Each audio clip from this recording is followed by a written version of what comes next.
Hello everybody, Christian from Treasure Town here, and today we're going to be going through another part of, this is going to be the middle row of this incredible world coin collection that I've been basically tasked with selling, and I'm going through them to make sure, that they are what they say they are in preparation for their divestment.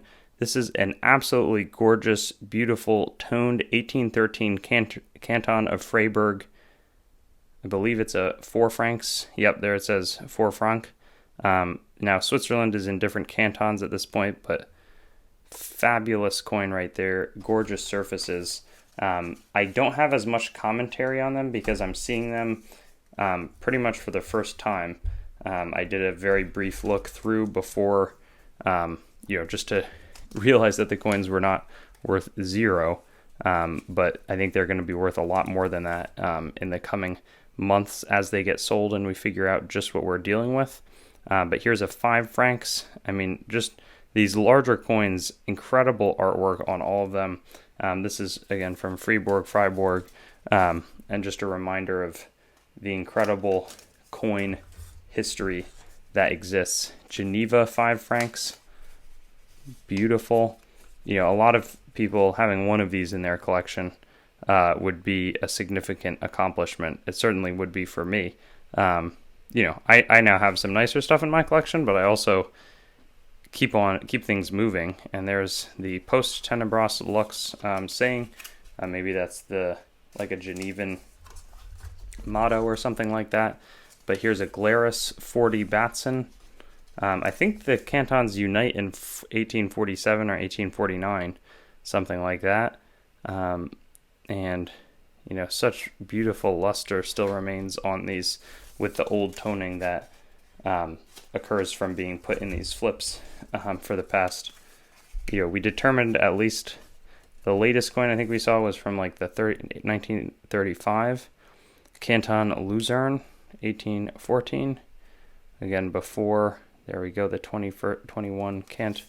I don't know if it's the 21st or if it's their 21 total. I thought that there were like 27, or 22. 1876, Lausanne. Wow. Another just incredible. That's going to be really nice condition. Seeing almost no detracting marks from it. Beautiful coin. These could grade really, really high too, which would be very exciting. And as I commented in the last one, it's like 1796 Neuchâtel. This is like what people dream of finding in their, closet or in a treasure chest somewhere. This is literally a gorgeous world coin treasure chest. But yeah, 21 Batson.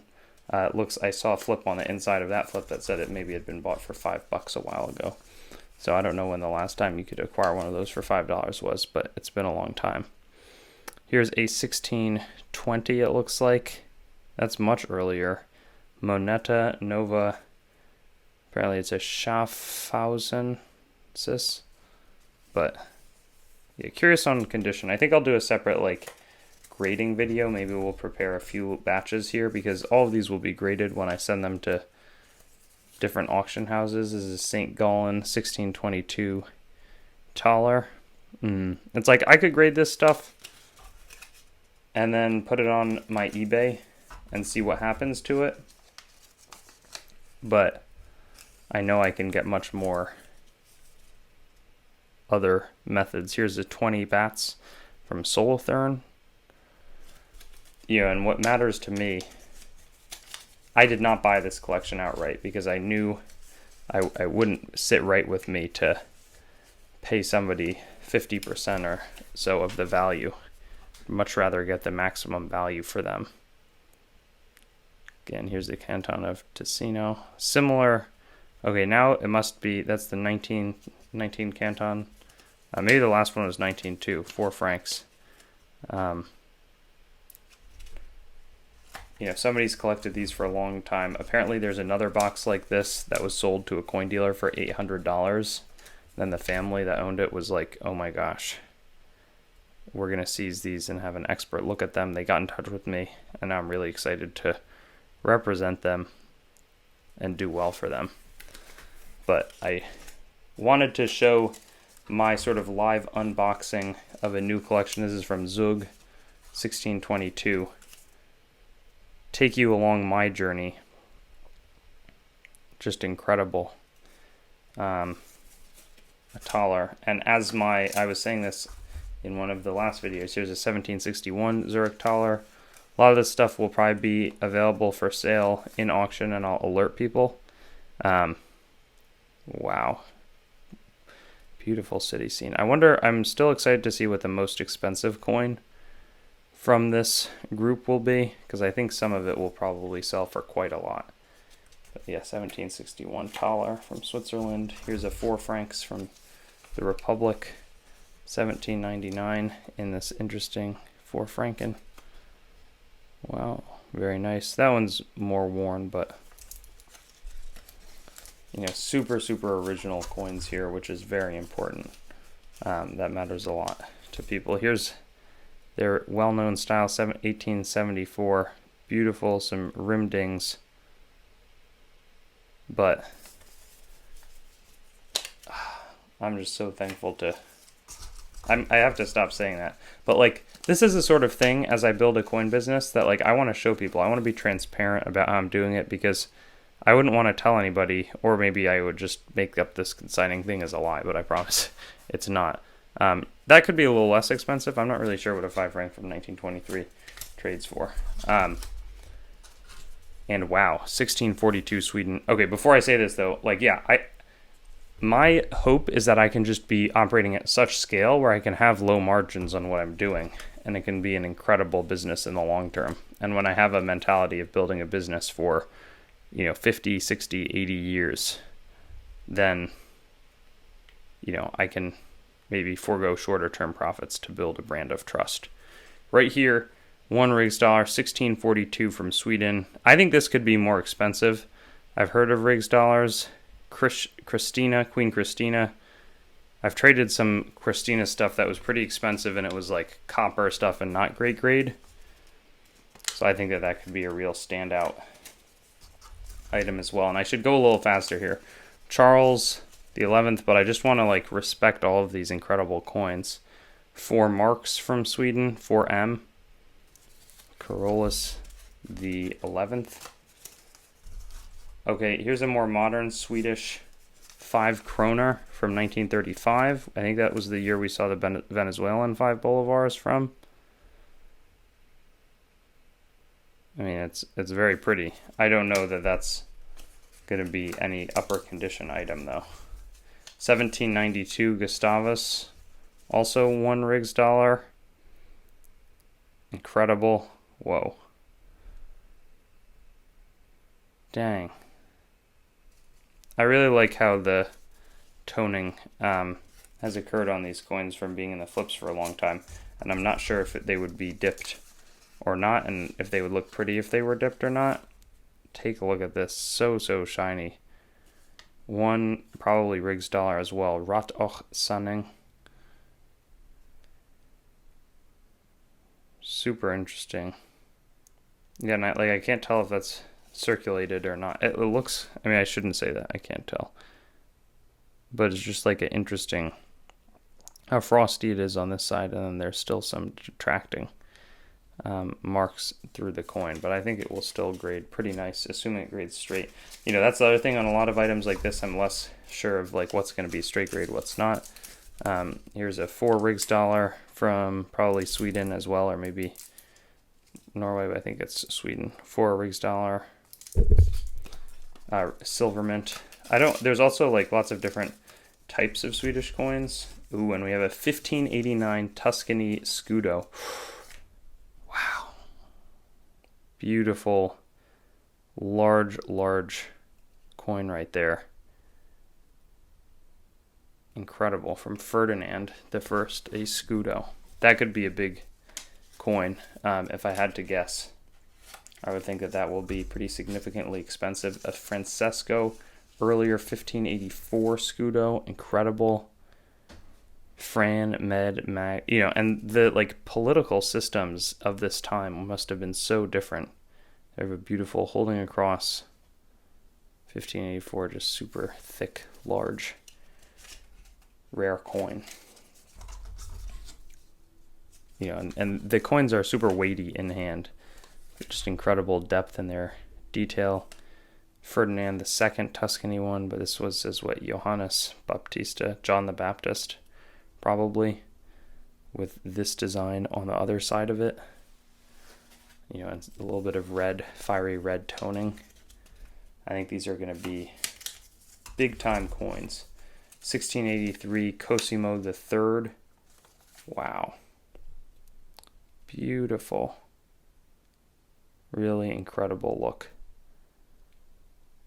It's just gorgeous. I love the original die break and the scene on the reverse. 1683 Scudo, maritime look. It's fabulous. Another one from Giovan Gaston, 1724.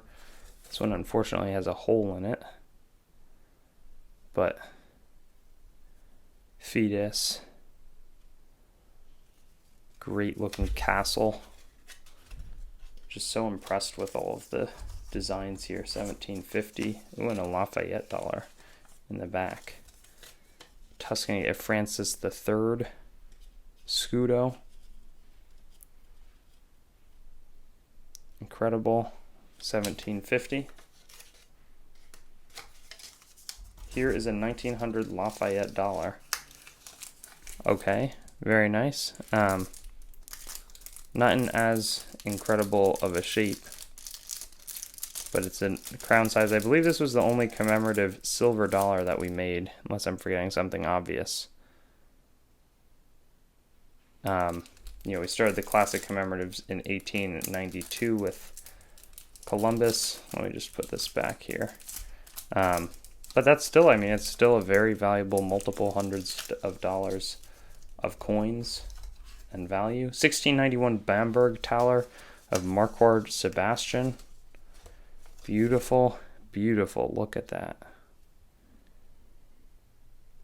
With the Madonna and Child. You see that on some of like the Hungarian small dinars, but in that magnitude and size, it's just beautiful. Württemberg 1913 5 marks. I've dealt with some of these before, but not in that condition. Wow. And something maybe would be smart to, you know, remove that little spot up there. I don't know if acetone would do the trick, but it's, again, super lustrous. And that encourages me on some of the other 5 marks that were in here, that they might be, you know, more valuable in their worn condition, because that one, it's not like the most common one, and it's super lustrous. Here's a Württemberg Taler from 1871, beautiful, and a 2 gulden from 1846. From Württemberg, Wilhelm the First, it's 5 gulden, 2 gulden. Then here we've got a Friedrich Thaler from 1810. Gorgeous. Wow. I think that that's just luster. Beautiful. It's almost like a proof-like surface. 1810. We've got a stag and a lion, maybe of St. Mark. Incredible items. A Fred Eugen Thaler from 1795. It's just top of the line. Tiny PVC spot. Hopefully that could be removed. And then you have Terch Ducat Secular. You know, sometimes I deal with some of the jetons that are from this time frame, and they're like mini versions of just these gorgeous items. This one has the same, this one I would think is clean, but maybe that's just sort of how they were struck as well. A Württemberg Thaler, you know, just so sharp, 1794. It's great to just hold these top end pieces of history. 1779 Thaler, beautiful, of Carl Eugen as well, right here. 10 fine mark, gorgeous general look to it. And then followed up with a 1610 taler of John Friedrich. Whoa. That looks so nice. Unbelievable. Look at that scene. So I don't know exactly what the scene is. Looks like maybe something biblical or mythological, but I love that on the coin. Ooh, and there's something in the flip. Let's take a look at what that says. He paid 20 for this coin. So, my feeling is that this will bring a little bit more than 20 bucks when it comes up for auction, and I'll have to do like a collection breakdown video.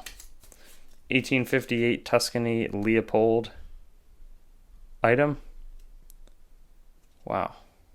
Super, super pretty. That's gorgeous. That's a Franciscone. Haven't dealt with these in the past. And an 1806 of Mary Louise. Wow. Oh, I really like it, the Jettons, where they're showing multiple, people sort of looking at each other. Two dual busts. Very pretty. And then this one, just all the detail is so sharp on that. The Franciscone. I'll have to learn more about the history behind all that. Tuscany Louis the First as well. This one probably also a little bit more worn, but then all the design elements are really there. So I just don't know how there can be so many different strike types where something like this very well could be, I don't know, high AU. Or who knows, mid-state. Sometimes planches just look different. Here's a Tuscany scudo from 1796, Ferdinand III. Again, a very large Italian coin. And then a scudo from 1621 of Cosimo II. Wow. No way. A sharp radiate crown here reminds me of some of the Antoniniani of the Roman emperors. And I want to see, something was in there. Let's take a look. Ooh, this was bought maybe in Austria from Münzenhandlung, mint handling Wilhelm Trinks or something. Could be the dealer provenance on that one. I don't know if he paid 75 or 25, but that's a really good coin and very, very likely appreciated handsomely in that time frame as well. So, wow. Peter Leopold, 1777, half scudo. Just so much appreciation, because I love coins that are circulated coins from the 1900s. So to get this sort of stuff in, half scudo, I personally do keep a big conscious effort. Jean Levesque Fortari from Malta, not to get jaded. If you deal with nice stuff, still get excited about the early stuff. But incredible. Here, I want to focus. Never seen Maltan items from the late 16th century. I mean, just so much history was going on. Malta's like an island country in Europe. Here we have in the Polish-Lithuanian Commonwealth of Vladislav IV taler. So powerful, and they would project such interesting things on these large items. And it's special that they stood the test of time as well, and they're still in our hands 400 years later, because it's not like, small ancient coins which maybe get buried in a hoard and there's not any of the silver content. These could have been melted down to make lots more coins at points when nobody cared about, things would get demonetized. But a gorgeous Sigismund III, 1627, he sort of brings the Polish-Lithuanian Commonwealth to their height. I've sold a lot of his much tinier coins. So dealing with the big player, big boy coins, super neat of an experience. Here's an Augustus III, King of Poland, a taler from 1755. Such interesting crests too with the horsemen. Here's a Stanislaus August Thaler from 1775. I don't know what's going on the surface down below. Maybe an old cleaning prompted that, but also a nice Thaler with a very similar emblem. A little bit more detail though. Beautiful items. Anhalt Bernberg, Victor Friedrich, 1727 golden. Whoa. So sharp. Beautiful item. Fine silver, 2/3, you know. And take a look at that. This looks like a crowned dog walking, or bear. Perr Parum. That likely would be a dog. And I don't know if that's like bones. Such a funny item. So proud to show it off. 1818 1/3 Thaler. Huh. Packs a very beautiful punch, but also kind of simple looking, so it's a neat one. I am feeling some sort of a flip insert that can tell us maybe a little bit more about what he paid. Looks like it was paid $5 or euros or maybe marks. You know, maybe these are also paid in currency that was worth less than the US dollar. It's a bit unclear. Huge Oldenburg Thaler from 1660. Lovely. Oh my goodness, wow. Just a top-notch, beautiful quality item. And then here from Waldeck, a George Heinrich Thaler from 1824. Dang, that, I love that tree look with I don't know if that's a Christogram or a cross and a in some shield. Ein Kronenthaler from 1824, Waldeck. Just fabulous, fabulous item after item. I hope you guys will forgive me for slow rolling this collection, but I think it's more special to do 30 minutes at a time. Here's a Mainz 1794. It says 10 mark. It's probably the, yeah, one fine mark, 1 mark, 1794. Sure, Mainz. I don't know if that's like what the CHUR means, but there's their crest. Wonderful.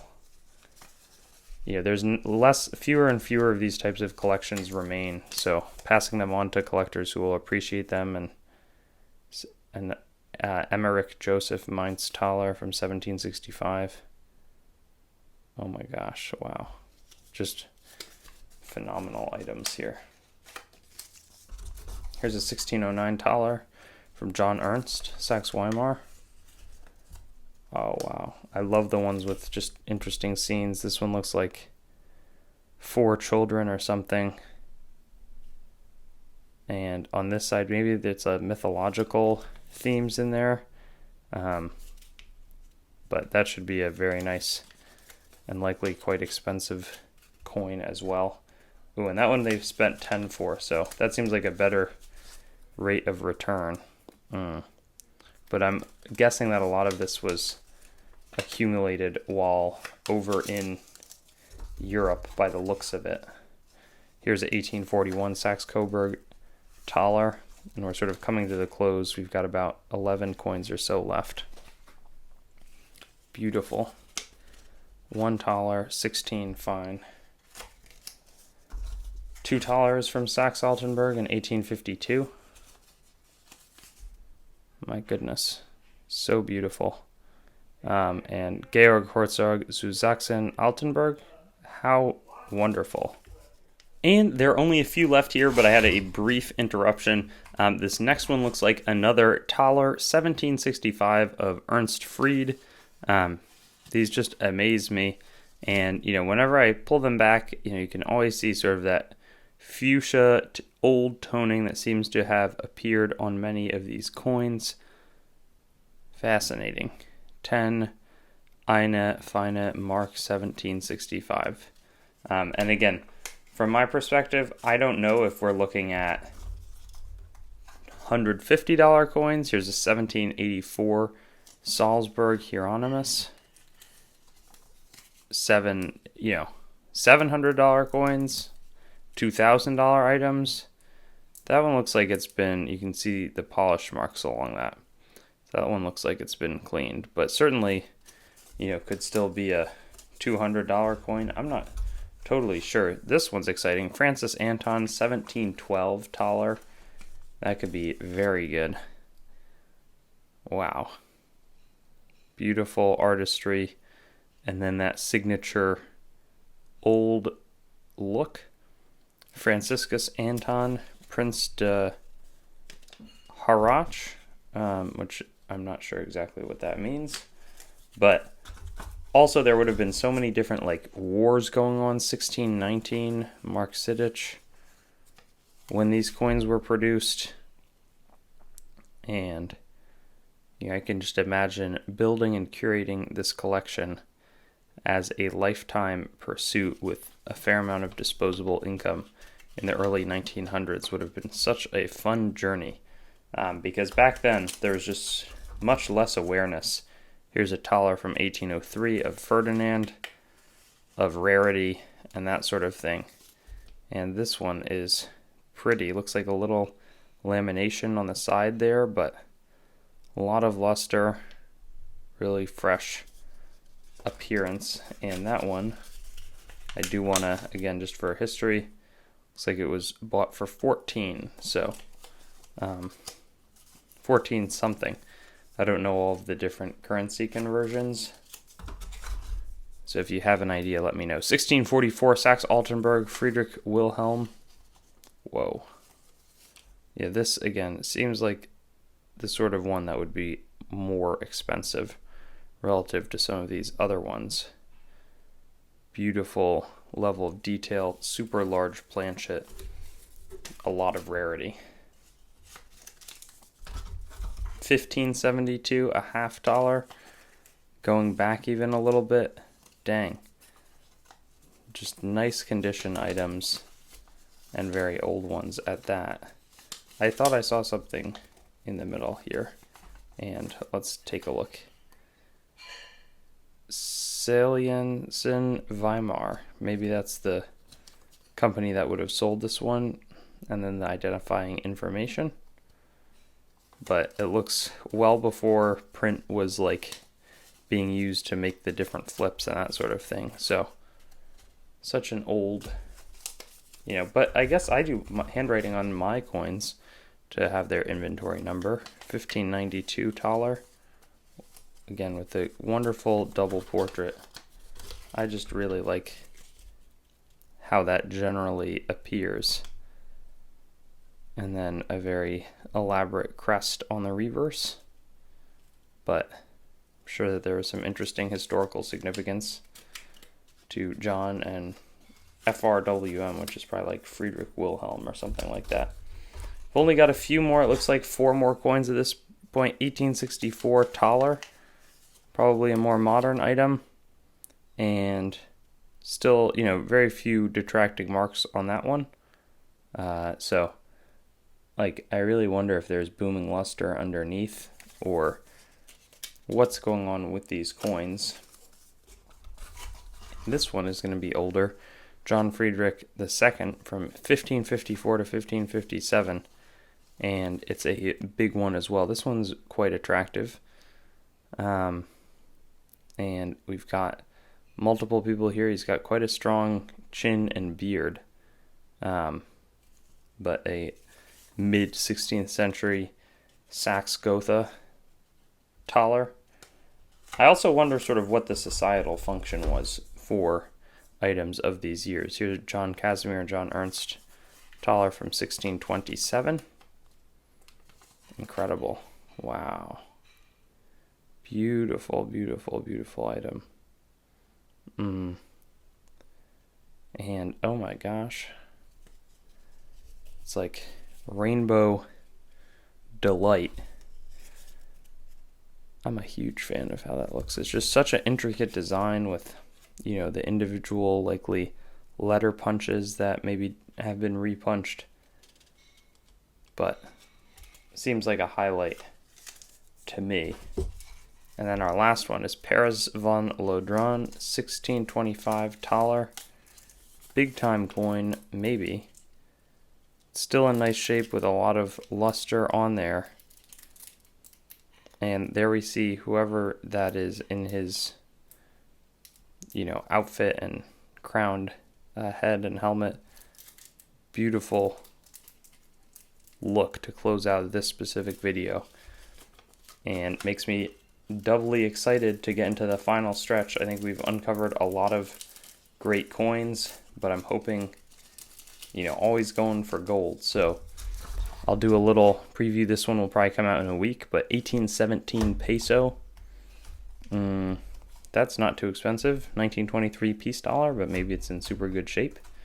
So maybe a little bit muted, but there's a 1805 talar. So sort of in rare coin collection heaven at the moment, and excited to see what the last and final part 3, though I think I'll do like a post-sale update and recap once all of it sells through, so to sort of chat about how the entire consignment process went for the consigner. So excited to do this, and looking forward to this last part that I'm probably going to film right now, just because I'm having so much fun going through this collection. Thanks for watching the video, and don't forget to like, comment, and subscribe.